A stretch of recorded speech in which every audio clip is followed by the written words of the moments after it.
নমস্কার, সবাইকে স্বাগত। ৩০শে মার্চ থেকে ৫ এপ্রিল এই সপ্তাহটা কিন্তু পরীক্ষার প্রস্তুতির জন্য খুবই জরুরি ছিল। ন্যাশনাল লেভেলের খেলাধুলো থেকে শুরু করে মহাকাশ বিজ্ঞানের বড় বড় ঘোষণা, এমন অনেক কিছুই ঘটেছে যা থেকে পরীক্ষায় প্রশ্ন আসতেই পারে। চলুন এই সপ্তাহের সবচেয়ে গুরুত্বপূর্ণ কারেন্ট অ্যাফেয়ার্সগুলো একদম সহজ করে জেনে নেওয়া যাক। দেখুন, প্রতি সপ্তাহে তো খবরের পাহাড় জমে যায়। তার মধ্যে থেকে পরীক্ষার জন্য কোনটা পড়ব আর কোনটা ছাড়ব, এই সিদ্ধান্ত নেওয়াটাই একটা বিরাট চ্যালেঞ্জ, তাই না? আজকের আলোচনায় আমরা ঠিক সেই কাজটাই সহজ করে দেব। আপনার জন্য সবচেয়ে জরুরি তথ্যগুলো গুছিয়ে দেব, যাতে প্রস্তুতি হয় একদম নিখুঁত। তাহলে চলুন দেখে নিই আজকে আমরা কি কি বিষয় নিয়ে কথা বলবো। আমরা শুরু করব দেশের গুরুত্বপূর্ণ খবর দিয়ে, তারপর দেখব আন্তর্জাতিক ঘটনাবলী, সায়েন্স অ্যান্ড টেক, গুরুত্বপূর্ণ নিযুক্তি ও পুরস্কার এবং বিভিন্ন সরকারি যোজনা। আর সব শেষে তো একটা কুইক রিভিশন থাকছেই, যাতে সবকিছু সহজে মনে থাকে। চলুন তাহলে শুরু করা যাক আমাদের প্রথম সেকশন দিয়ে, গুরুত্বপূর্ণ জাতীয় সংবাদ। এই সপ্তাহে আমাদের দেশ থেকে পরীক্ষার জন্য কি কি জরুরি খবর উঠে এলো, আসুন দেখে নিই। এই সপ্তাহে একটা দারুণ ব্যাপার ঘটেছে। প্রথম খেলো ইন্ডিয়া ট্রাইবাল গেমস। এটা আদিবাসী ক্রীড়াবিদদের জন্য একটা ঐতিহাসিক মুহূর্ত। আর চ্যাম্পিয়ন কে হয়েছে জানেন? কর্ণাটক। মোট ৩৮টা পদক নিয়ে তারা প্রথম হয়েছে। দ্বিতীয় আর তৃতীয় স্থানে আছে ওড়িশা আর ঝাড়খণ্ড। আচ্ছা, পরীক্ষার জন্য একটা তথ্য কিন্তু মনে রাখতে হবে। আয়োজক রাজ্য ছত্তিশগড় নবম স্থানে ছিল। এবার একটা সংস্কৃতির খবর। গুজরাটের গান্ধীনগরে প্রধানমন্ত্রী নরেন্দ্র মোদী সম্রাট সম্প্রতি মিউজিয়ামের উদ্বোধন করেছেন। মহাবীর জয়ন্তীর দিন এটি খোলা হয়েছে। এই মিউজিয়ামটা বিশেষভাবে গুরুত্বপূর্ণ, কারণ এটা শুধু জৈন ঐতিহ্যকেই তুলে ধরছে না, এর সাথে জুড়ে আছে মহান সম্রাট অশোকের নাতি সম্রাট সম্প্রতির জীবন ও দর্শন। মানে আমাদের দেশের প্রাচীন ইতিহাসের একটা দারুণ অধ্যায়। দেশের খবর তো হলো, এবার চলুন একটু বিশ্বের দিকে তাকানো যাক। বিশ্বমঞ্চে ভারতের ভূমিকা এবং অন্যান্য কি কি গুরুত্বপূর্ণ আন্তর্জাতিক খবর এই সপ্তাহে শিরোনামে ছিল, সেগুলো এবার দেখে নেব। আন্তর্জাতিক ক্ষেত্রে কিন্তু এই সপ্তাহে বেশ কিছু বড় ঘটনা ঘটেছে। প্রথমত, আইএমএফ আর বিশ্বব্যাংকের ২০২৬ সালের যে বার্ষিক বৈঠক, সেটা থাইল্যান্ডে হবে। মানবিকতার দিক থেকে দেখলে ভারত বুর্কিনা ফাসোকে চাল পাঠিয়ে সাহায্য করেছে।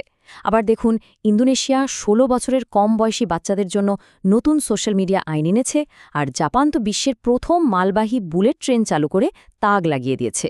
সবশেষে তাইওয়ান প্রণালীতে চীনের সামরিক মহড়া কিন্তু আন্তর্জাতিক উত্তেজনা বেশ বাড়িয়ে তুলেছে। এবার আমরা আলোচনা করব সায়েন্স অ্যান্ড টেক নিয়ে। আপনারা জানেনই প্রতিযোগিতামূলক পরীক্ষার জন্য এই সেকশনটা কতটা গুরুত্বপূর্ণ। এখান থেকে প্রায়ই প্রশ্ন আসে। চলুন দেখি এই সপ্তাহে নতুন কি কি আবিষ্কার আমাদের জন্য অপেক্ষা করছে। এটা একটা ঐতিহাসিক মুহূর্ত। ভাবা যায়, পুরো ৫৩ বছরের দীর্ঘ অপেক্ষার পর নাসা আবার চাঁদে মানুষ পাঠাতে চলেছে। সেই ১৯৭২ সালে অ্যাপোলো ১৭ মিশনের পর এই ২০২৬ সালে আর্টিমিস ২ হবে চাঁদে মানুষ নিয়ে যাওয়া প্রথম মিশন। এটা মহাকাশ গবেষণায় একটা নতুন যুগের সূচনা বলতে পারেন। সোয়াট স্যাটেলাইট নিয়েও এই সপ্তাহে বেশ আলোচনা হয়েছে। এর পুরো নামটা হলো surface water and ocean topography. NASA আর ফরাসি স্পেস এজেন্সি মানে সিএনইএস-এর এটা একটা জয়েন্ট মিশন। সোজা কথায় এর প্রধান কাজ হলো অত্যন্ত নিখুঁতভাবে আমাদের পৃথিবীর সমুদ্রের তলার একটা ডিটেইলড ম্যাপ তৈরি করা। সায়েন্স টেকের আরও কিছু ঝটপট খবর দেখে নেওয়া যাক। ভারতে কোয়ান্টাম কম্পিউটিংয়ের দিকে একটা বিরাট পদক্ষেপ নেওয়া হয়েছে। অন্ধ্রপ্রদেশে দেশের প্রথম কোয়ান্টাম কম্পিউটার তৈরি হতে চলেছে। স্পেস টেকনোলজি স্টার্টআপদের সাপোর্ট করার জন্য অ্যান্থ্রিক্স ভেঞ্চার ক্যাপিটাল ফান্ড চালু করা হয়েছে। আর আন্তর্জাতিক ক্ষেত্রে জাপান একটা দারুণ ইনফ্রারেড সেন্সর তৈরি করেছে। আর কোস্টারিকা সাপ চেনার জন্য একটা মোবাইল অ্যাপ বানিয়েছে। বেশ ইন্টারেস্টিং, তাই না? আচ্ছা, এবার আলোচনা করব নিয়োযুক্তি আর পুরস্কার নিয়ে। পরীক্ষার জন্য এই সেকশনটা কিন্তু ভীষণ জরুরি। এই নামগুলো মনে রাখতেই হবে। চলুন দেখে নিই এই সপ্তাহে কারা শিরোনামে এলেন। এই সপ্তাহে বেশ কিছু গুরুত্বপূর্ণ পদে রদবদল হয়েছে। যেমন উইলি ওয়ালশ ইন্ডিগোর নতুন সিইও হয়েছেন, বীর বিক্রম যাদব হয়েছেন ডিজিসিএর ডিরেক্টর জেনারেল। একটা ঐতিহাসিক ব্যাপার হল অশ্বিনী ভিরে মুম্বাইয়ের বিএমসির প্রথম মহিলা কমিশনার হয়েছেন। এটা কিন্তু পরীক্ষার জন্য দারুণ একটা পয়েন্ট। পুরস্কারের দিকে দেখলে জার্মান গণিতবিদ গার্ড ফ্যাল্টিংস মর্যাদাপূর্ণ অ্যাবেল পুরস্কার জিতেছেন, আর আমাদের শীতল দেবী হয়েছেন বছরের সেরা প্যারা আর্চার। এখানে একটা স্পেশাল খবর আছে যেটা পরীক্ষায় আসার চান্স খুব বেশি। বিখ্যাত বালুশিল্পী সুদর্শন পট্টনায়েককে ভারতের প্রথম ডিজিটাল জনগণনা মানে ডিজিটাল সেন্সাস 2027-এর ব্র্যান্ড অ্যাম্বাসেডর করা হয়েছে। উনি যেভাবে শিল্পের মাধ্যমে সাধারণ মানুষের কাছে বার্তা পৌঁছে দেন তা এই বিশাল জাতীয় কাজে খুব সাহায্য করবে। আমরা আলোচনার প্রায় শেষের দিকে চলে এসেছি। এই সেকশনে আমরা সাম্প্রতিক কিছু সরকারি যোজনা আর অভিযান নিয়ে কথা বলবো। এই টপিকগুলো কিন্তু পরীক্ষার জন্য খুবই গুরুত্বপূর্ণ। এই দুটো মিশনের নাম নিয়ে কিন্তু পরীক্ষার্থীদের মধ্যে প্রায়ই গণ্ডগোল হয়, তাই বিষয়টা ভালো করে বুঝে নিন। মিশন মিত্রা এটা হলো গগনযানের মহাকাশচারীদের জন্য একটা ট্রেনিং প্রোগ্রাম, যা লাদাখে কঠিন আবহাওয়ায় হবে। আর অন্যদিকে মিশন শক্তি হল ভারত সরকারের একটা বড় উদ্যোগ, যার লক্ষ্য নারীদের সুরক্ষা আর ক্ষমতায়ন। একটা মহাকাশ সম্পর্কিত, অন্যটা সামাজিক সুরক্ষা, একদম পরিষ্কার। এছাড়াও আরও কয়েকটি জরুরি যোজনা আলোচনায় ছিল, যেমন পিএম শ্রমযোগী মানধন যোজনা, যা অসংগঠিত ক্ষেত্রের কর্মীদের ৬০ বছর বয়সের পর মাসে ৩,০০০ টাকা পেনশনের নিশ্চয়তা দেয়। দিল্লি সরকার মেয়েদের পড়াশোনার জন্য লাখপতি বিটিয়া যোজনা শুরু করেছে। ওড়িশায় কয়লা থেকে অ্যামোনিয়াম নাইট্রেট তৈরির একটা নতুন প্রকল্প আসছে। আর সামুদ্রিক বিপদের মোকাবেলা করার জন্য ভারতে প্রথম পোর্ট অফ রিফিউজ সিস্টেম চালু করা হয়েছে।